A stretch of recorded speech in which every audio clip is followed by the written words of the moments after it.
As a muggle-born, preparing for life at Hogwarts and the wizarding world is not the easiest of tasks.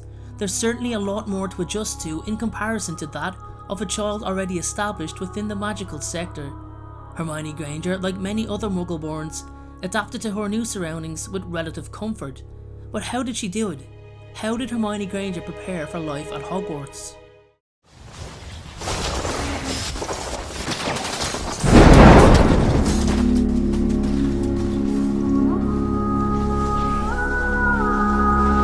For a muggle-born like Hermione, I can imagine how overwhelming the whole situation can be.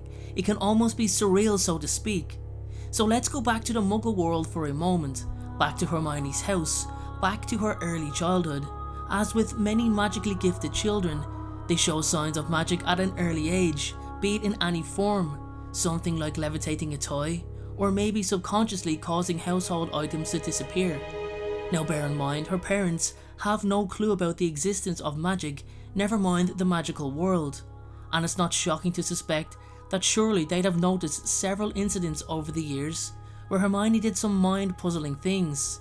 Hermione Granger was very intelligent, even before she became of age to attend Hogwarts.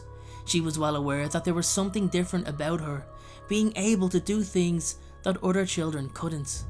Her Hogwarts letter would have been delivered in person by the school's representative for the introduction of Muggle-borns to the Magical Society. I like to believe that's what it's called anyway. So, for starters, the representative would most likely have a detailed conversation with Hermione's parents. Hermione, an 11-year-old Muggle-born girl who's only ever known about magic from books or movies, is told that she is indeed magically gifted. The only way I can imagine taking that news is a reaction beyond belief. Can you imagine somebody walking into your living room, sitting you down and telling you that you have magical powers? You'd most likely laugh them out of the house. I know I certainly would anyway. It's a lot for Hermione to take in. When she finally comes around to the fact that she's going to a magical school to become a witch, there's quite a lot she would have to prepare for.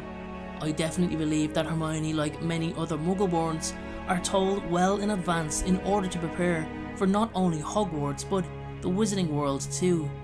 She's going into an entirely different, an entirely brand new world, alone, without any family or friends. We know she was given a copy of the book Hogwarts: A History. This was a book that she really did value, and later felt needed even more information. Adapting to her new surroundings was easier as long as she felt prepared, like learning about the wizarding currency, exchanging pounds and pennies for galleons, sickles and nuts. However, certain things like missing her family and leaving her friends is something that she just had to learn to deal with. Her academic hunger seen her strive to always want to be the best. For a Muggle-born to be able to perform the level of magic she could without even stepping foot in Hogwarts was quite impressive. Hermione knew that Muggle-borns would be expected to struggle and be given a hard time by the half and pureblood students. Her anticipation of this led her to such a level of spell and charm preparation, and I think it's something we can all admire in her character. When she first went to Diagon Alley, she most likely got her books a little earlier than most, and knowing the bookworm Hermione is, she most likely read them all in advance. The books that didn't require any practical magic beyond her ability, that is. And even when she'd just arrived at Hogwarts, she informed Harry that the ceiling was bewitched to look like the night sky. She also knew that electronic devices didn't work on Hogwarts grounds, and additionally was aware that apparition and disapparition was not possible on the Hogwarts grounds also. Even the fact that she knew what apparition and disapparition was just shows how much she really applied herself. Outside of Hogwarts was a world completely foreign to Hermione also. Diagon Alley must have been quite a spectacle. Still, she never acted overly surprised at anything that many Muggles would consider out of the ordinary. She was adequately prepared for what was ahead, as preparation was in her nature. Even her parents were rather calm, which is a reflection on their daughter's positive attitude. She already knew about several wizarding events and was even aware who Harry Potter was, along with his counterpart Lord Voldemort, from reading not one but 3 different magical textbooks. I know all about you, of course. I got a few extra books for background reading, and you're in modern magical history and the rise and fall of the dark arts, and the great wizarding events of the 20th century. You can imagine it was quite a shock for Hermione to know more about Harry than he actually did. Her ability to exhaustively research any topic rears its head all the way back to her very first scene in the book. This bright young girl reads books that would probably bore older wizards, and even more importantly, remembers what was in them. She saved both Harry and Ron's lives countless times, especially in her first year. One thing that Hermione wasn't prepared for was the sorting ceremony, as there's no mention of it in Bathilda Bagshot's book. It's the one thing that surprised her. She found out a lot later than most, and I feel her house would have been chosen in her mind long before she was sorted.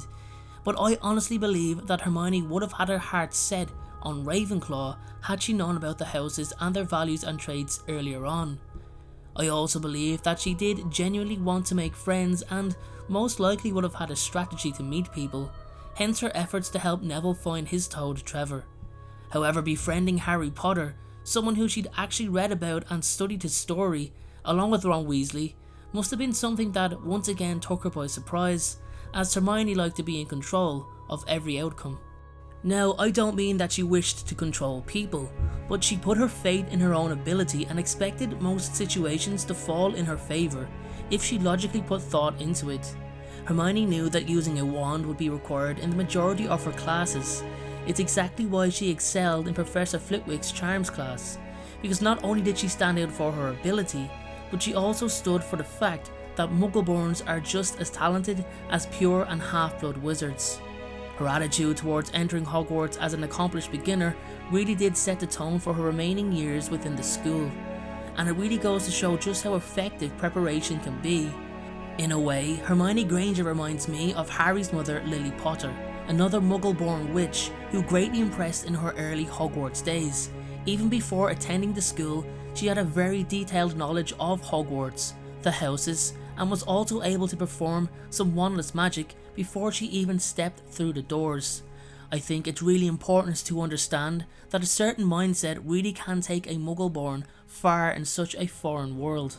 Hermione Granger didn't exactly know what was ahead of her, but her study and preparation gave her a very good idea that she needed to be well equipped for the magical world, and that's something she definitely got right.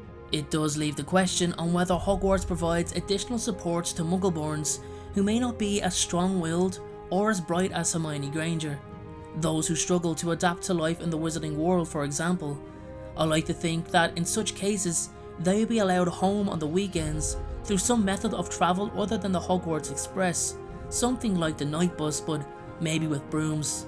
Perhaps it could be called the Hogwarts Muggle-born Transport Committee. I don't think that many of us consider the mental strength needed to adapt to such a massive change of surroundings at such a young age. I also wonder if any parents actually refused the offer to send their child to Hogwarts, and if there's any recorded cases of such a thing happening. What happens when a muggle-born's parents refuse to let their child attend Hogwarts? It definitely seems like the title of one of my next few upcoming videos, or at least now it is. So everyone, with that being said, I want to know your opinion on what else you think helped Hermione prepare for Hogwarts and the wizarding world. Have I left anything out? Have I missed something? Is there anything that you feel I should have added in? Just let me know in the comment section below. In addition to that, everyone, I'd also like to know if you feel or if you believe that muggle-born wizards and witches are sent into the wizarding world at a huge disadvantage in comparison to half-bloods and purebloods. Do you think these pure-blooded wizards were always given a much better chance at success? Let me know as well in the comment section below. And that is all for today's video, everyone. Thank you so much for watching. Please consider subscribing to the channel if it is your first time watching. And if you're a fan of the channel and feel like you'd like to contribute, my restructured Patreon account is up and running, and in exchange for your contribution of a minimum of $1 a month, there are many rewards you can receive, like suggesting one of my upcoming videos, exclusive Patreon only videos for you to watch, and even one-to-one Skype calls where we can hang out and talk everything Harry Potter or anything in general. So please make sure to check out some of my other videos on the left hand side of the screen. My second channel, Game of Thrones Lore, is on the right hand side of the screen. And if you want to check out some merch, I've got a merch store on the bottom right, or you can click the link in the description below. Thanks again everyone, and I hope you all have a great day.